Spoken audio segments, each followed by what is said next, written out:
Sa tuktok na malapit kay Apo, may mga taong dala-dala ang kanilang kultura at prinsipyo. Mga taong isa sa naging dahilan kung bakit tayo naging Pilipino. Isang kulturang mayaman sa kaisnan at pagmamahal.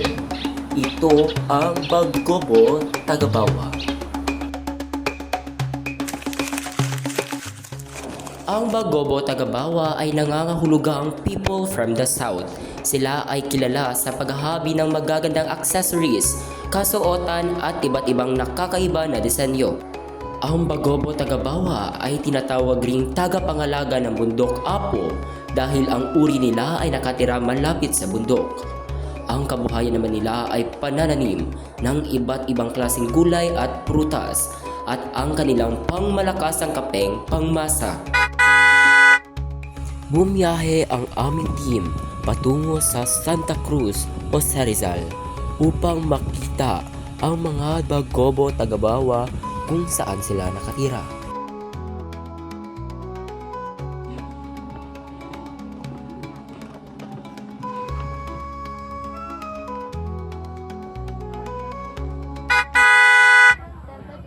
Pangalan ni mo po o kita?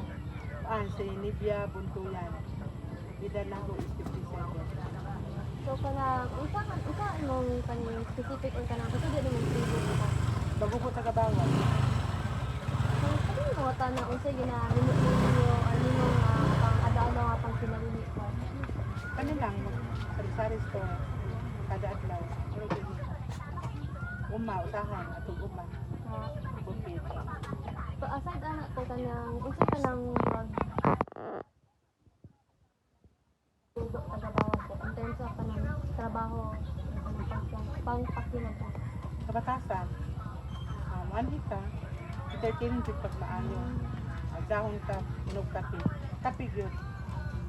Ilitan kag kape, pinin kag kape. Una ka makalakaw sa panimanay sa Pariyasa mo mo na amo ang tradisyon na antod ka rin na dili-dili. So ang giday ka mga magawa na. Oo, pag-garbo yun na mo. Kanang namin nakita na kanang murag mga kakao di kay ba ginaunsa na ninyo. Ginakuan na, gi-harvest sa taas, then gi-bulat, baligya ko na sa karina. Sa inyong tradisyon ng kanang mga kultura, unsay kanang aside sa kanang kanang pahimudutan sa mga Bagobo Tagabawa. Unsay Oo, kada tuig, mag-celebrate sa ang tribo, araw ng tribo. Murag 1 week celebration na karon April. Kada April, mo yun ang wita mo na namin alo sa tribo. Kanang alo sa tribo, gikan sa trabaho sa tribo kani adto unsay ginabuhat atong tribo kani adto mo tong among ginapakita sa among mga tradisyon karon nga wala na mo wala na sila kabalo usam ning among kagikan unsay gibuhat at sa una murag gi-demonstrate namo karon katong mga buhaton sa una sa nga kulbot kanang mga pagkaon ng tribo nga pagkaon mo nang ikuan namo kanang murag mag-contest mi din magpaluto o say lami nga magluto pero katong karaan namo mga pagkaon. Then mong maingon sa katong mga tao nga murag naga-discriminate sa inyong culture.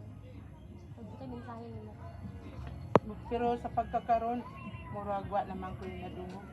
Kani ato na adjud no naapatigingon nila nga bago daw libang sa kabo. Pero kung mo at tumo sa among mga panimalayo, wala dito makita nga hugaw unsa diha kay limpyo naman gyud pod. Unsang limpyo ang taga diri sa ubos, mas limpyo pod ang taga bukid, ang mga bago-bo. Na lang pud tong nga tawo nga katong layo na dito sa syudad, murag ambot lang pero wala naman pud pinakita kay at least tanan nakuan na manggod pati mga CR wala naman gyud CR nga kinaraan kasagaran mo kasi naman gyud nga CR ya gani daghan gani nagpa-adapt og tribo sa amoang na gani among mayor nagpa-adapt na ba sa amo ang tribo ining araw ng tribo sa pagtakbo dito sa kuan magkuan sila blood para na magpa-adapt na sila nga mahimo silang tribo magkarbo gila mo ngayon anak yun day daghan naman po ikaduha po nagkagunit sa tribo sabi ang CLP scholar para sa mga ani nga tribo kaya nakalampos gunitan ani programa sa gobyerno especially mga IT. So karon wala na kanya galis. Wala na, murag wala na mi. Kaya pareha naman gud no. Kami kitag mo at mig syudad. Di naman gid pud mi mailihan nga tagabawa ni. Akong mga anak duha sila, graduate man sila sa UM Davao. Pag ato namo dito katungubang mga Muslim, di sila katuo nga bago sa tagabawa ni. Yung taong anak katungubang na motor nga mo. Di na sila motuo mga pagbubuta. Ato mo sila gusto nila ni pagbubuta sa sila ka sa country.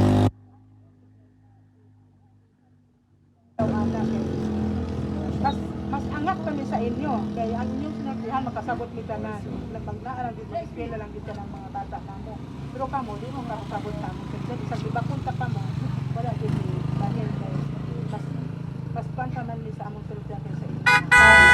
Sa may hapon ko, ito yung pangalan ng edad pa. Munisipyo ang akong kabente ko.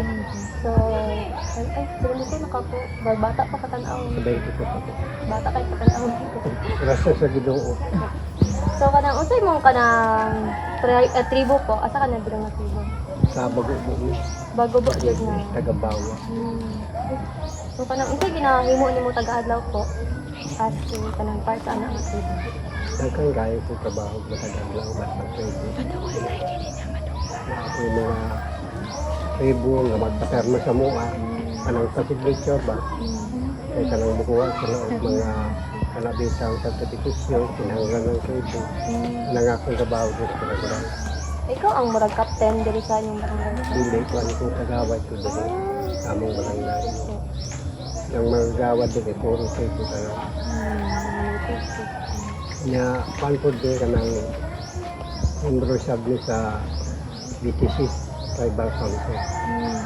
Ano nga mo tribal. Kasi ginahimo sa BPC niya. Anang BTC, dagkan ka nagtrabaho ng mga project, sa mga project, ikan sa Amya, sa Mauti, kana lahan ng mga project, kung kami po, ingon nga tribo, nangayog din yung mga project para sa tribo. Tama ng tribal media pa rin. Ang pangayog namin na kung kay pisina sa tribo. So, daghan jud matabang ang kanyang O, daghan. Ayun. Anang litan karon makuha ka sa scholar. Hmm. Di man ka makakuha sa scholar sa tribo ka kung dili mo pirma. Importante din na siya. Iya, makuha ka sa scholar, nga dili ka tribo. Pagabot nimo dito, kasultihin ka mag tribo. Yaw di ka kabibol kasulti Wala tribo. siya kung O, di ka makapasar. So kami diri daghan pa tayo nagbiduha. Karon gani kuan April nami araw ng tribo diri sa barangay sa Tugaw. Kanang yun yung namin na tribal day. Wala ko nung kadlaw na. Diyan mo makita ang mga tanan nga activities sa tribo. Palisa ng kagungguan. Nya daghan tayo na. Ang bilang ng populasyon ng Bagobo Tagabawa rito sa Davao City ay humigit kumulang 65,000 at 69,000 ayon pa sa Philippine Statistical Authority. Ang Bagobo Tagabawa ay isa sa mga IP community na dapat natin pangalagaan dahil sila ay may dalang kultura na dapat ipamana. Santa Cruz, Astorga, o nag-interview ni og duha ka person which is mga ang ilahang culture is Bagobo Tagabawa. Og na-feel jud namo nga welcome kami sila ha og kanang daghan jud kay sila ginabuhat ka para ma-preserve ang ilahang culture. Ug mato na sila. And dagat ko natunan on today's topic and lesson na ipanghatag sa mga leader o mga dakarayan nila sa Santa Cruz. Ito na kultura, kasuotan at iba pa ay nasa Bagobo Tagabawa na. Atin silang halagahan at ingatan dahil sila ay may daladalang kultura na para sa ating bayan. Okay, go. Ang istorya ng Bagobo Tagabawa.